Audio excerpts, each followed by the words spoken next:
नमस्कार, स्वागत है आप सभी का धर्मलोक में।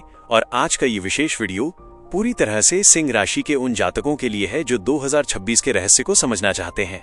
इस महीने और आने वाले साल का सारांश अगर हम कुछ शब्दों में कहना चाहें तो वो होगा शानदार शुरुआत, सफलता की सौगात, जनवरी 2026। आज हम एक ऐसी यात्रा पर निकलने वाले हैं जो न केवल आपके आने वाले कल को संवारेगी बल्कि आपके पूरे वर्ष की नींव को मजबूत करेगी। ज्योतिष शास्त्र में एक बहुत ही सुंदर और गहरा सिद्धांत है जिसे हम अक्सर अनदेखा कर देते हैं।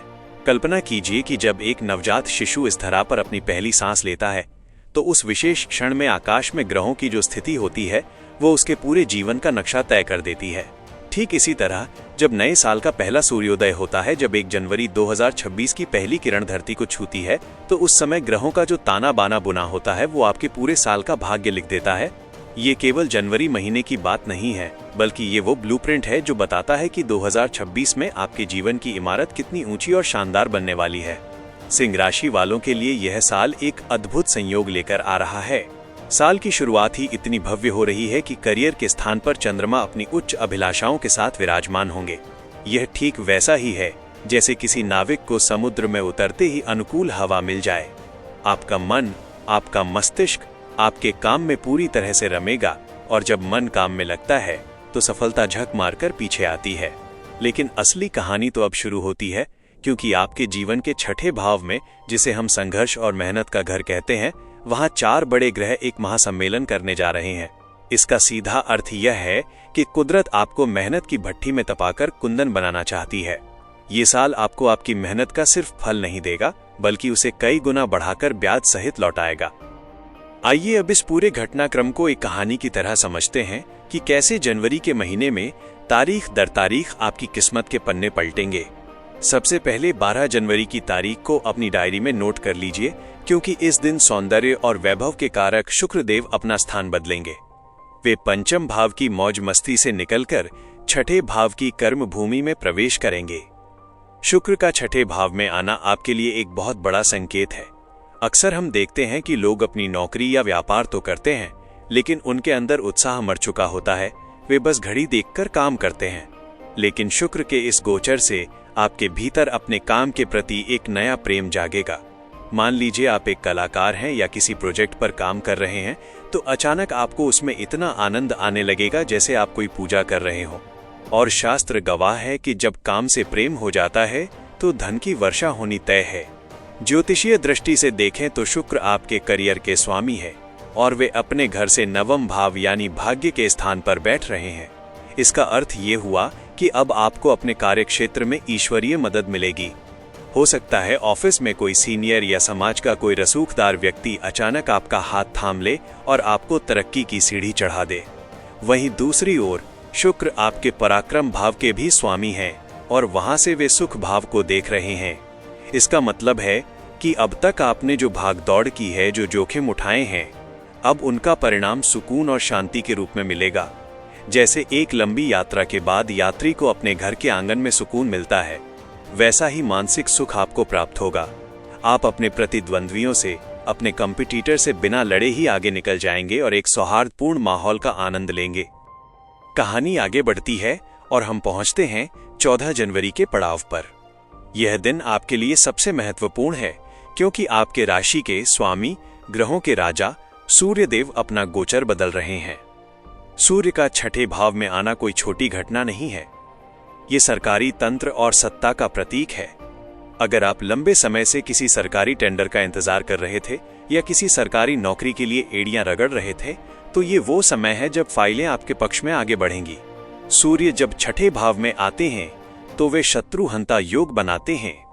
जिस प्रकार सूर्य के उगते ही कोहरा अपने आप छंट जाता है, उसी प्रकार आपके विरोधी, आपके रोग और आपकी पुरानी समस्याएं अब सूर्य के तेज के सामने टिक नहीं पाएंगी। लेकिन याद रखिए, सूर्य राजा हैं और वे छठे भाव में आकर आपसे राजा जैसा ही आचरण मांगते हैं। वे कहते हैं कि अगर सोने की तरह चमकना है तो आग में तपना भी पड़ेगा। ये साल आपसे पसीने की मांग करेगा, लेकिन बदले में आपको वो पद और प्रतिष्ठा देगा जिसका सपना आपने बरसों से देखा है। साथ ही इसी दिन सूर्य दक्षिणायन से उत्तरायण हो रहे हैं। अंधकार का समय समाप्त हो रहा है और देवताओं का दिन शुरू हो रहा है। यह समय आपके घर में मांगलिक कार्यों की शहनाई बजने का भी संकेत दे रहा है। अगर स्वास्थ्य को लेकर कोई पुरानी चिंता थी, जैसे कोई पुराना दर्द या बीमारी जो पकड़ में नहीं आ रही थी, तो सूर्य की ये नई स्थिति आपके लिए संजीवनी का काम करेगी और आप एक नई ऊर्जा का संचार महसूस करेंगे। अभी तो इस वर्ष के खजाने का पिटारा खुलना बाकी है। 17 जनवरी को मंगलदेव जो सेनापति हैं और ऊर्जा के भंडार हैं, वे भी छठे भाव में प्रवेश करेंगे। और सबसे बड़ी बात यह है कि मंगल यहाँ अपनी उच्च राशि में होंगे। ज्योतिष में उच्च का मंगल होना मतलब एक ऐसा योद्धा जिसके हाथ में सबसे बेहतरीन तलवार हो। मंगल आपके भाग्य के स्वामी हैं। सोचिए, जब किस्मत का स्वामी खुद उच्च का होकर बैठ जाए तो फिर क्या असंभव है। ये ऐसा समय होगा जब आप मिट्टी को भी छुएंगे तो वो सोना बन सकती है। मंगल के पास चौथी दृष्टि भी है जो आपके संपत्ति भाव पर पड़ रही है। अगर आप कोई मकान बनाने का सपना देख रहे थे या जमीन का कोई विवाद फंसा हुआ था, तो आपकी मेहनत और भाग्य के मेल से वो मसला अब सुलझ जाएगा। मंगल आपको वो साहस देंगे कि आप बड़ी से बड़ी चुनौती की आंखों में आंखें डालकर बात कर सकेंगे। यह समय डरने का नहीं, बल्कि विजय पताका फहराने का है। आपके द्वारा लिया गया हर निर्णय, हर जिम्मेदारी आपको सफलता की नई ऊंचाइयों पर लेकर जाएगी। अंत में इस पूरे महायोग को पूर्णता प्रदान करने के लिए बुध देव भी इस महफिल में शामिल होंगे। बुध, जो आपकी आय और धन के स्वामी हैं, उनका छठे भाव में आना, जिसे हम अर्थ त्रिकोण का हिस्सा मानते हैं, आपके बैंक बैलेंस के लिए बहुत शुभ संकेत है। अक्सर शिकायत होती है कि पैसा आता तो है पर टिकता नहीं, जैसे मुट्ठी से रेत फिसल जाती है। लेकिन बुध की ये स्थिति आपके खर्चों पर लगाम लगाएगी। आप न केवल अच्छा कमाएंगे बल्कि उसे समझदारी से निवेश भी कर पाएंगे। ये धन त्रिकोण का निर्माण कर रहा है, जो ये सुनिश्चित करेगा कि आपकी मेहनत का एक एक पैसा आपके भविष्य को सुरक्षित करने में लगे। कुल मिलाकर धर्मलोक की दृष्टि से देखें तो वर्ष 2026 आपके लिए एक ऐसा वर्ष है जहां आप कर्म रूपी बीज बोएंगे और भाग्य रूपी फसल काटेंगे। यह साल आपको आर्थिक संपन्नता, पारिवारिक सुख और करियर में एक नई पहचान देने के लिए तैयार खड़ा है।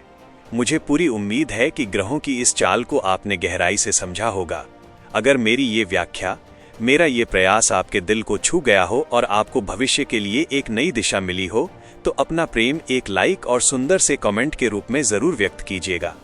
और हाँ, अगर आप धर्मलोक के इस परिवार से अभी तक नहीं जुड़े हैं तो सब्सक्राइब का बटन दबाकर हमारे साथ इस आध्यात्मिक यात्रा में शामिल हो जाइए। आप सभी का दिन और आने वाला पूरा वर्ष मंगलमय हो, इसी कामना के साथ नमस्कार।